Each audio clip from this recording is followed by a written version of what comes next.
Om Shri Sai Nama. Jai Mohanji.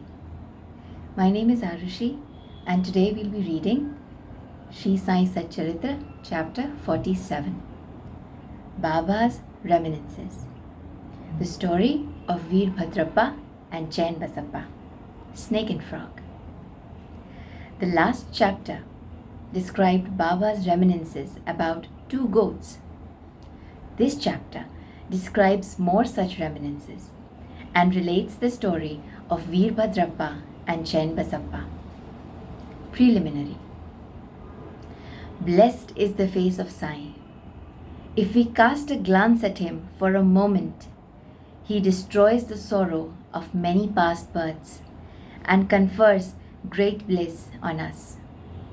And if he looks at us with grace, our bondage of karma is immediately snapped away and we are led to happiness.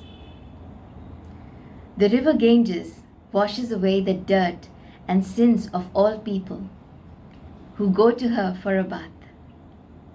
But she intensely longs for the saints to come to her and bless her with the touch of their feet and remove all the filth, sins accumulated in her. She knows for certain that this can only be removed by the holy feet of the saints. Sai is the crest jewel of the saints. And now, hear from him the following purifying story. The Snake and the Frog. Sai Baba said, "One morning, after taking my breakfast, I strolled along till I came to a small riverbank. As I was tired, I rested there, washed my hands and feet, and had a bath, and felt refreshed. There was a footpath and a cart track, sheltered by shady trees. The breeze was also blowing gently. As I was preparing to smoke chillam pipe, I heard the croaking of a frog. I was striking the flint and lighting the fire when a traveller turned up, sat by my side, bowed down to me, and politely invited me to his house for meals and rest. He lit up the pipe and handed it over to me. The croaking was heard again, and he wanted to know what it was. I told him that a frog was in trouble and was tasting the bitter fruit of its own karma. We have to reap now the fruit of what we sow in our past life, and there is no use crying about it now." Then he smoked and handed over the pipe to me and said that he would go there in person and see for himself. I told him that a frog was caught by a big snake and was crying. Both were very wicked in their past life and were now reaping the fruit of their past actions in the present bodies. He went and found that a huge black serpent was holding a big frog in its mouth. He returned to me and said that in about 10 or 12 minutes the frog would be eaten up by the snake. I said, "No, this can't be. I am its father, protector, and I am here now. How shall I allow the snake to eat it up? Am I here for nothing? Just see how I release it." After smoking again, we walked up to the place. He was afraid and asked me not to proceed further, as the snake might attack us. Not minding him, I went ahead and addressed the creatures thus: "O Veerbhadrappa, has not your enemy Basappa yet repented? Though he has been born as a frog, and you too, though born as a serpent, still hold bitter enmity against him? Be ashamed of yourself. Give up your hatred now and rest in peace." On hearing these words, the snake left the frog quickly and dived into the river and disappeared. The frog also jumped away and hid itself in the bushes. The traveller was much surprised. He said that he could not understand how the snake dropped the frog and disappeared on hearing the words. Who was Veerbhadrappa and who was Basappa, and what was the cause of their enmity? I returned with him to the foot of the tree, and after sharing again a few puffs of smoke with him, I explained the whole mystery to him as follows. There was an ancient holy place, sanctified by a temple of Mahadev, about 4 or 5 miles from my place.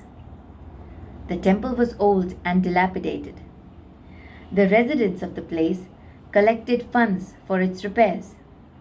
After a large amount was collected, arrangement for worship was made, and plans with estimates for repairs were prepared. A rich local man was appointed the treasurer, and the whole work was entrusted to him.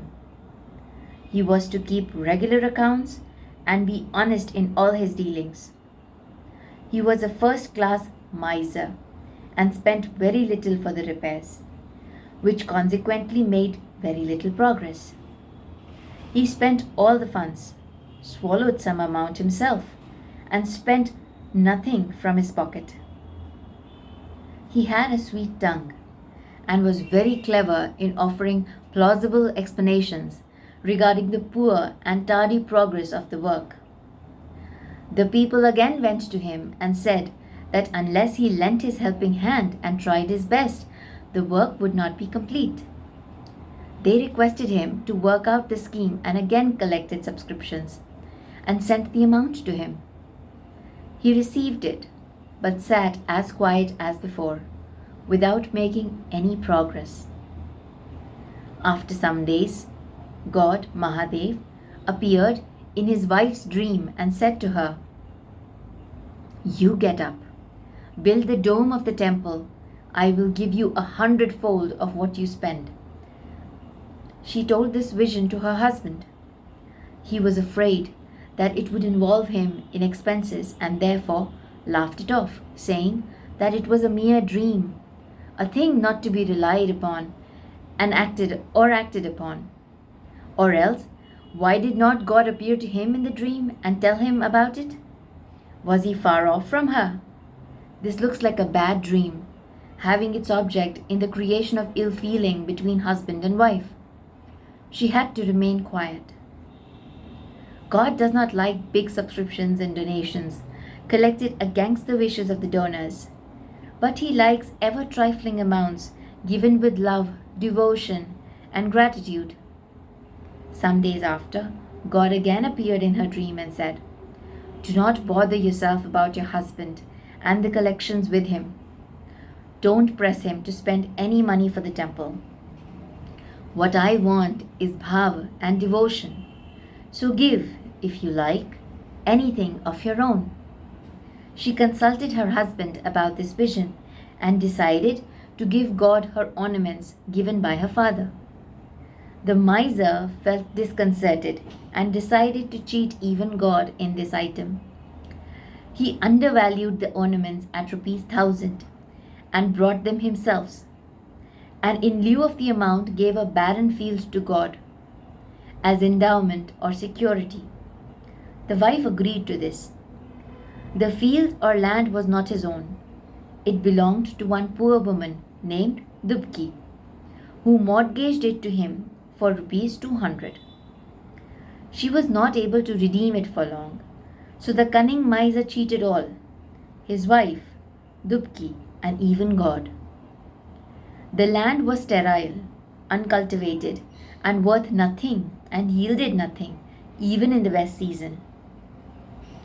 Thus ended this transaction, and the land was given in the possession of the poor priest, who was pleased with the endowment. Some time later, strange things happened. There was a terrific storm and heavy downpour. Lightning struck the house of the miser when he and his wife both died. Dubki also breathed her last. In the next life, the rich miser was born at Mathura in a Brahmin family and was named Veerbhadrappa. His devout wife was born as the daughter of the priest of the temple and was named Gauri. The woman Dubki, the mortgager, was born as a male in the family of the Gurav, attendant of the temple, and was named Chanbasappa. The priest was a friend of mine. He often came to me, chatted, and smoked with me. His daughter Gauri was also devoted to me. She was growing fast, and her father was seeking a good husband for her.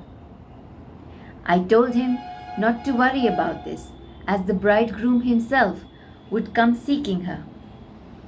Then there came a poor boy named Veerbhadrappa, wandering and begging his bread to the priest's house. With my consent, Gauri was given in marriage to him. He was also devoted to me initially, as I recommended his marriage with Gauri, but later became miser. Even in this new life, he was hankering after money and asked me to help him to get it, as he was leading a married man's life. Strange things happened. There was a sudden rise in prices. By Gauri's good luck, there was a great demand for land, and the land was sold for 1 lakh of rupees, 100 times the worth of her ornaments. Half the amount was paid in cash, and the remaining was to be paid in 25 installments or rupees 2,000 each. All agreed to this transaction, but began to quarrel over the money. They came to me for consultation. I told them that the property belonged to God and was vested in the priest, and that Gauri was its sole heiress and proprietress, and no amount should be spent without her consent, and that her husband had no right whatsoever to the amount. On hearing my opinion, Veerbhadrappa was annoyed with me and said that I wanted to establish Gauri's claim and embezzle her property. On hearing his words, I remembered God and kept quiet. Veerbhadrappa scolded his wife, Gauri, and she came to me at noon and requested me not to mind the words of others and not to discard her, as she was my daughter. As she thus sought my protection, I gave her a pledge that I would cross 7 seas to help her. Then, that night, Gauri had a vision. Mahadev appeared in her dream and said, "The whole money is yours. Do not give anything to anybody, and spend some amount for temple purposes in consultation with Chanbasappa, and if you want to use it for some other purpose, consult Baba in the masjid, myself." Gauri told me the vision, and I gave her proper advice in the matter. I told her to take the principal or capital amount to herself, give half the amount of interest to Chanbasappa, and that Veerbhadrappa had nothing to do in the matter. While I was thus talking, both Veerbhadrappa and Chanbasappa came there quarreling. I tried my best to pacify them and told them of God's vision to Gauri. Veerbhadrappa got wild and angry and threatened to kill Chanbasappa, cutting him to pieces. The latter was timid. He caught my feet and sought refuge in me. I pledged myself to save him from the wrath of his foe. Then, after some time, Veerbhadrappa died and was born as a snake, and Chanbasappa died and was born as a frog. On hearing the croaking of Chanbasappa and remembering my pledge, I came here, saved him, and kept my word. God runs to his devotees for help in times of danger. He saved Chanbasappa, the frog, by sending me here. All this is God's Leela, or sport. The moral? The moral of the story is that one has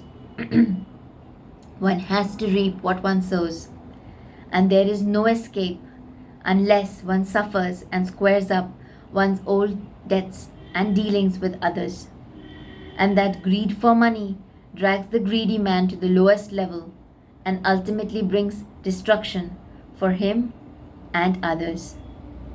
Bow to Sri Sai. Peace be to all. Om Sai Ram. Jai Mohanji.